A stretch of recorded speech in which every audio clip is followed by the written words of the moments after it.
Hi everyone, welcome to Style3D channel. In this video, you will learn some of the functions about Property Editor. We've been through so many classes and we actually learned that we have different materials and different tools. There are also different properties that needs to be edited. For example, if we select the model, no matter what part of the model, here we can edit the properties for the model. Like we can select the appearance of the model we want.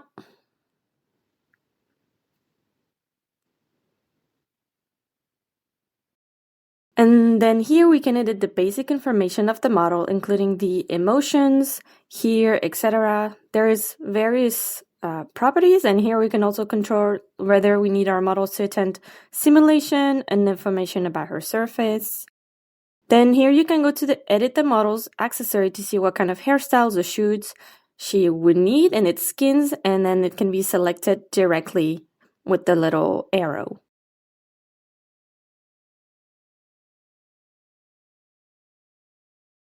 The selection here is actually similar to what we have in Resource Library. And then down below, we can edit the model's material, including her skin, her hair, and her shoes. Here we also distinguish different parts of her, including the body, face, eyelashes, etc. And then there's the ability to change its render type and her gloss map, all according to one of our PBR processes. Then you can see here that our model cannot be moved to change its position by default. If we want to move the model in any position, we need to turn off the freeze here and then click on the model and it will show us the coordinate. We can then rotate the model or move it at any position. The second key property to edit is our fabric. First, we can change the simulation information for the pattern. Here, the most critical thing is the particle distance. Particle distance determines the level of detail of our simulation. So you want to simulate a better performance, the particle distance needs to be adjusted slightly lower. But the lower particle distance also means our projects become larger and reduce our simulation speed. So generally, our particle distance is not suitable for adjusting too small.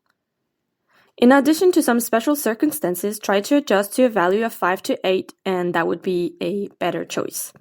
There is also a setting for layer in the simulation properties, which is also mentioned in the previous section on setting layer. The high layer will also be positioned on the Alchemist side of the 3D viewport. Here are two options for an extra render thickness and extra collision thickness. The render thickness refers to the actual thickness of the pattern. So if we adjust the thickness of the rendering higher, the thickness we see the pattern in 3D. But this is the extra thickness added to it. We will find that it does not affect the effect of one of our simulation. What affects the effect of the simulation is the extra collision thickness. We set the value to 8. We will find that the whole garment will be separated for our model's skin.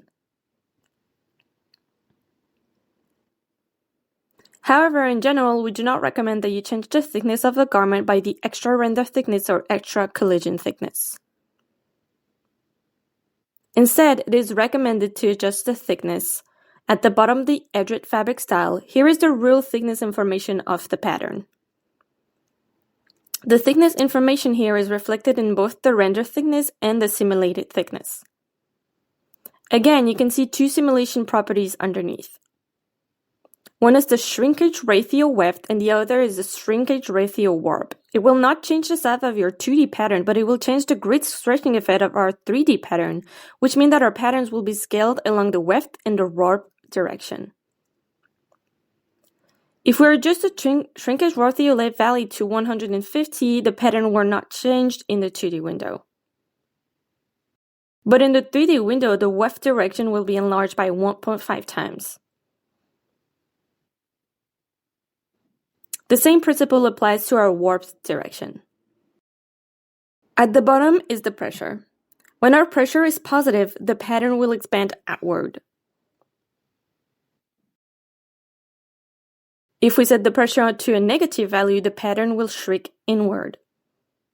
This is also a function that we use when we make some garments with thickness such as down or cotton cloth.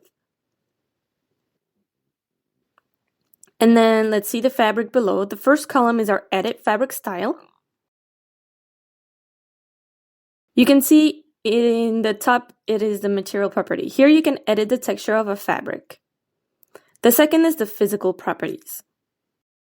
Physical properties can reflect the physical performance of the fabric in 3D.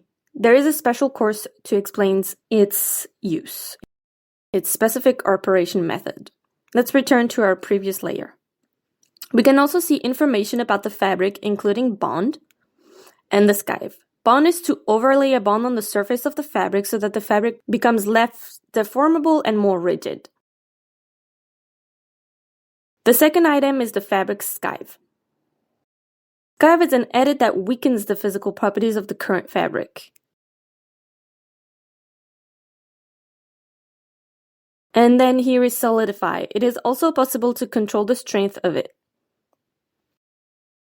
The edge property below is also the same as the information for editing the edges of the fabric.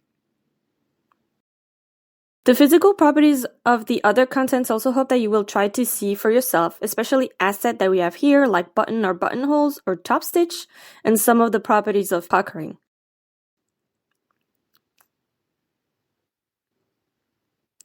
And other property editors, that's it for the property editor. In the next lesson, we will demonstrate the operation of the 2D window. That's it, guys. I hope some of the tips will help your modeling work. If you like what we do, please like, comment, and share this video. Thanks so much for watching. We'll see you in the next one. Bye.